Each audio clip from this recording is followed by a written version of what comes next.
Hi, Big Jim from Slow Bones Barbecue Smokehouse here in Frankenmuth. Today I want to try something a little bit different. I want to illustrate and compare the differences between, say, a premium barbecue restaurant such as Slow Bones and maybe a typical budget type of restaurant.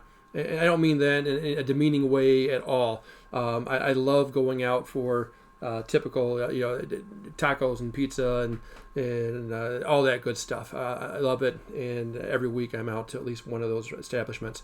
But what I wanted to kind of illustrate is that there is a difference when you choose a premium product that you want to serve in your restaurant.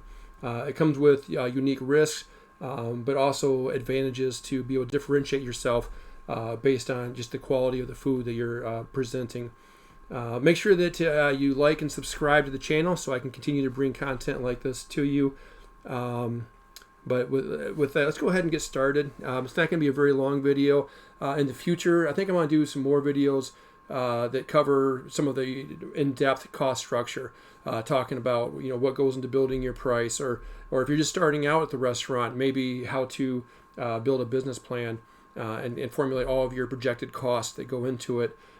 Things of that nature, understanding your break-even point so that you can manage all of your costs on a weekly, monthly, quarterly, annual basis. So let's go ahead and get into the example that I've prepared here, and so we're going to talk widgets, food widgets, if you will. And I'm going to call it a premium barbecue item compared to a budget restaurant item. And for sake of discussion, and we can squabble on what the costs are, what the prices are, the percentages. They're going to change. Every situation is different. Everyone's unique. But in general, just to illustrate the point, I want to keep the numbers simple and easy to compare and understand. Let's say that at a typical budget restaurant, you go out and there's a meal that costs $15, and say comparable type of meal, maybe it costs $20 at a premium barbecue restaurant. So why is that, and what does that mean to the restaurant that's preparing that food for you? So let's look at a typical breakdown. So obviously the food that goes into a premium barbecue restaurant is going to be more expensive than, say, the budget restaurant. Maybe the budget restaurant, their main ingredients are, say, ground beef and chicken, and then a bunch of cans that you open up and then pour into pans and heat up. Or you're just even a more extreme example is maybe they're buying frozen stuff that they just thaw out and heat up and then serve to you. But say our food, we're buying premium brisket, pork butts, ribs, turkey, and it goes on and on. So obviously, just the raw product that we're buying is at a premium price for us. And then when you cook it, you cook it, you trim it down, you cook it, you're going to lose. So if I'm paying per pound, let's say that I've got a pork butt, and once I trim it and cook it down, I pay by the pound for it. And once I cook it down, I lose 40-50% of that weight through the process of getting it ready. So it's cost me almost twice as much as what it did when I bought it. So my cost for that product is actually maybe twice what it was when I bought it, because I bought it with the fat and then with all the moisture that cooks off through the smoking process. So the food cost is going to be more expensive going into it from a raw standpoint, and then when you prep the food, obviously it's going to be more expensive as well. So I'm not just browning ground beef and then adding a seasoning.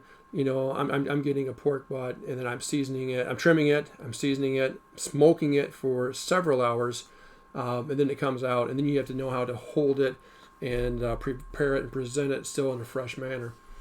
So there's a lot of art that goes into it, and a lot of opportunity to go wrong. I mean, if I say I lose a pork butt, and I've already got a day invested in preparing it, coming off the smoker, and then somebody drops it, or something goes wrong with it, or somebody overcooks it, or whatever. So I've got a lot more invested in that pork butt, which, in case you don't know, pork butt, that's going to be like your pulled pork, for example, you get from the pork butt. That's where the pork, and it's not the butt of the pig, but that's what that portion of the meat is called. So I have a lot more invested than if I just put some ground beef in a pan and then say they burn it. The loss is minimal compared to what my risk is. But saying that, so let's say I have $7 in this particular item. I have $7 of food in it, and say that the item that we're comparing it to, they have, say, $3 of food, whatever, produce and maybe some ground beef or whatever. The labor, I've already touched on that. It's going to be obviously a lot more labor intensive to trim, season, prepare, smoke, remove from the smoker. Many hours are invested in getting this food ready compared to maybe a typical, just cooking some food. And then serving it's going to be similar no matter where you're at, obviously. And then fixed expenses are tricky, but so important to understand. So your fixed expenses are your utilities. Maybe you have, if you have rent on your facility, whatever your costs are, any costs that go into just maintaining the building, I call my fixed expenses. Anything that goes into that's not directly an expense toward preparing the food, then it's a fixed expense category for me.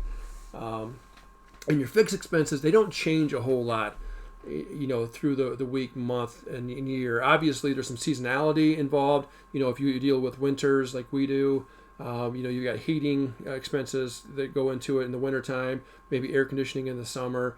So it's going to be different than maybe a restaurant in Florida, for example. Their utilities are going to be obviously a little bit different. So understand what your fixed costs are. But the key point with fixed costs is understanding your break-even point. And I think that maybe I'll do a video on this in more depth in the future. But your break-even point is let's say your strategy is that your break-even point is going to be, say, Wednesday or Thursday during the week. Every widget that you sell during the week up until your break-even point is this person is spending $2.25 of cost in that product, and say I would be doing $4. Almost twice as much of fixed cost in that product through that time period. But once I hit my break-even point, if I have enough sales to sustain me through Thursday, then everything I sell after that, the fixed cost then becomes part of your margin. So you're able to, instead of having $6.75 a margin, then you're going to have like $9 a margin, or I'm going to have, say, $7 a margin. So that's where I make my money, is once I get past my break-even point. So during our slow seasons, which during the winter, right now I'm in a slow season, my break-even point is sometimes 5, 6, 7 days, which it can be kind of scary sometimes, because if you get to 7 days break-even, obviously you are no longer supporting your business with your business, and you're having to look for other ways to inject cash into your business, and that's not a situation that you want to be in. So you need to understand your break-even point, and you need to make sure that your price strategy is as such that your break-even point happens during the week and not into the weekend, where you're relying on that just to be able to cover things like payroll and buying more food or more alcohol and so forth. So that's kind of just kind of a look at the points. A couple of things I think I want to talk about is the cost. So the cost of this food. So say that this widget at a budget restaurant, and say the server is carrying this budget widget out to the table and they drop it. And so that is scrapped out. Now you no longer have that food. And so they have lost, obviously, everything that goes into it. So that's your cost. So you're looking at, say, $8.25. So say $8 they've lost.